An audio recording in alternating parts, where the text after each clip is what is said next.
For those of you that are meeting for the first time, Hlongwa, popularly known as Hlongwa, or Sia rather. Where do I even begin? To be a keynote speaker, let's see. Where do we even begin?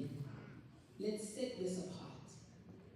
You see me now standing here, but me standing here is as a graduate alumni or whatever, but not so long ago, I was a child raised by a single-parent grandmother, Sybil Sfongile.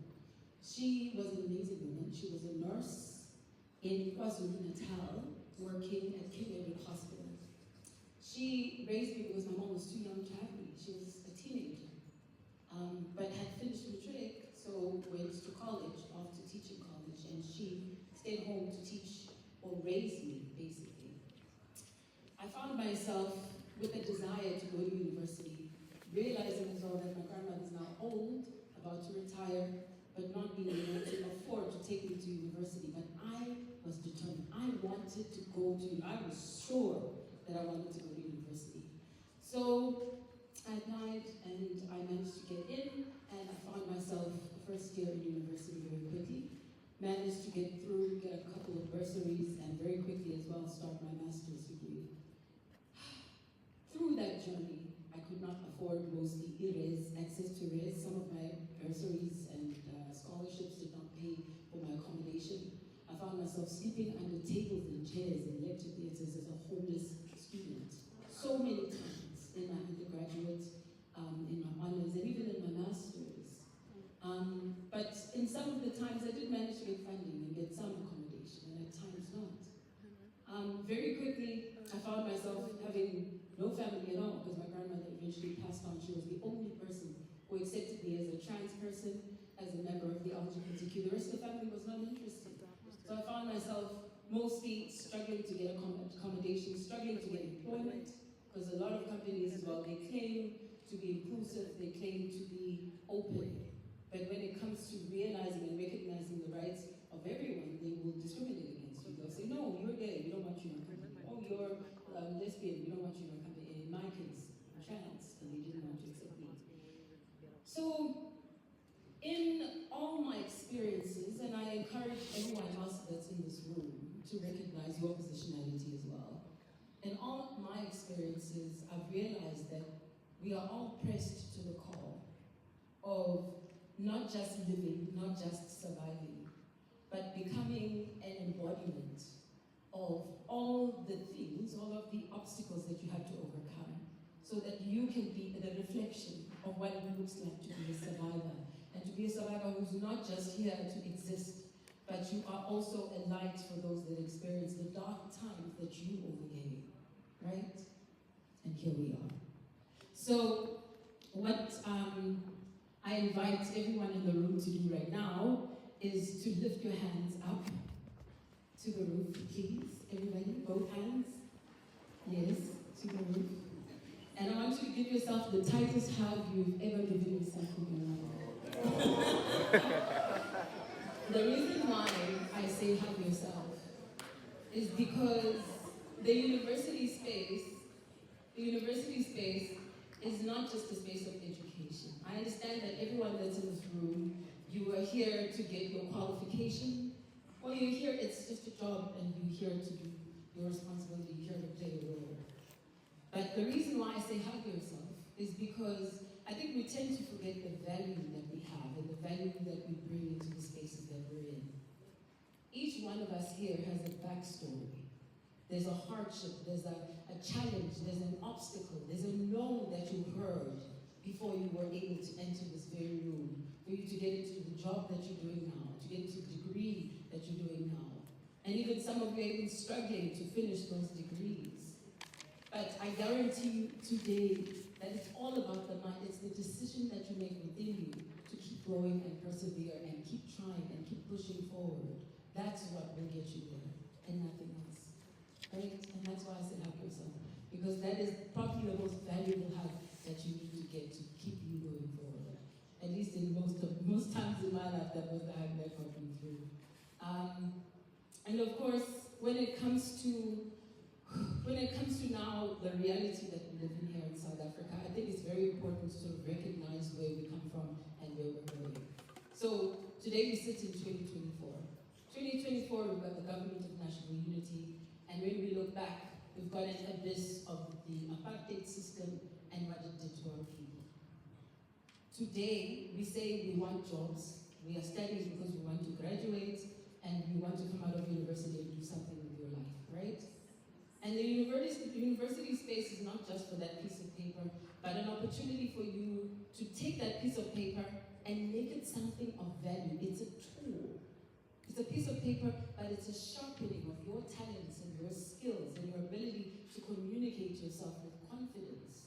If I say, here's a perfume, I want people in this room to sell it as a part of a side hustle.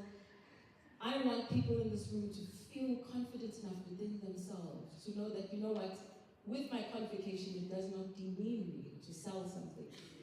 It does not undervalue me and what I bring to the table to become an entrepreneur and add that to a basket, right, of income opportunities.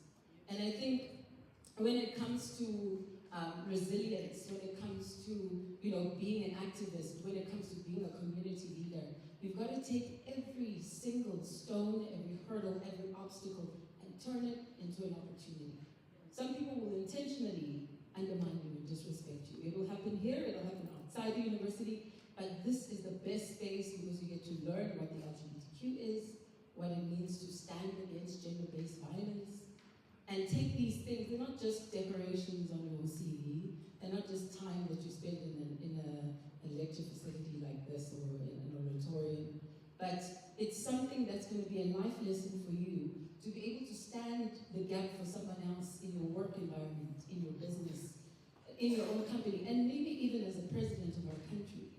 And I have no doubt that probably one of you in this room will be ministers, some of you rather, will be ministers, will be a president of our country at some stage in your life. And carrying that mantle, recognizing that you went to university, not just to get a piece of paper, but to get those life lessons, to make those connections between real life, the problems that we're facing, but also your education and bringing them together into becoming the person that you want to be, right? And for me, I just want to start with my own example. The work that I do now, I take the education that I've had as an opportunity to then start implementing it within the communities that I'm in.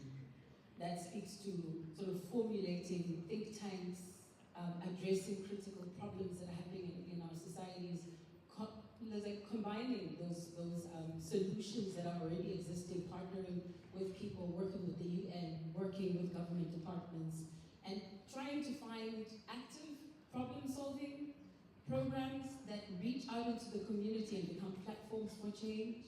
And I know that probably sounds like something huge, probably sounds like something that's unattainable to a certain degree, but maybe I can make it simple. I'll give you just one example. In the mornings, I dedicate just 1 hour of my time.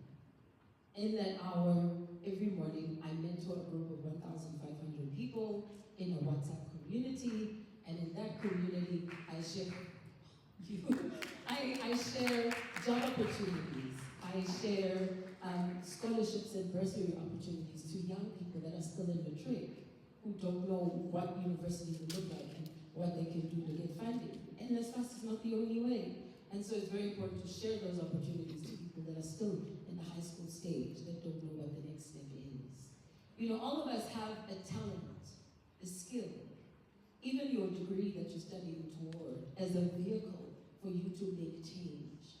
And in the world that we live in today, we're fortunate enough that technology, you can use WhatsApp, you can use Facebook, you can use TikTok, you can use anything you can imagine, and even your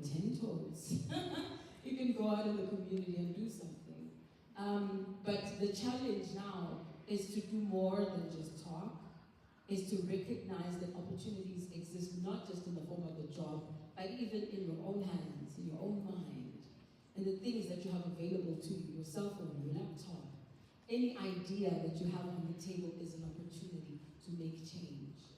And I know it probably sounds like a lot to ask of you, but unfortunately, we live in a context where university is something that is revered. It's a space that has not been sort of accessible to everyone.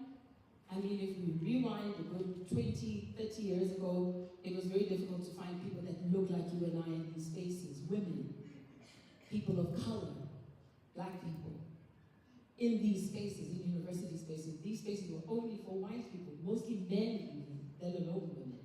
So in a time like this now, recognizing that people who go to university come out and get these degrees, you are now fortunate. With or without a job, you have education at your disposal to become a change maker in your community.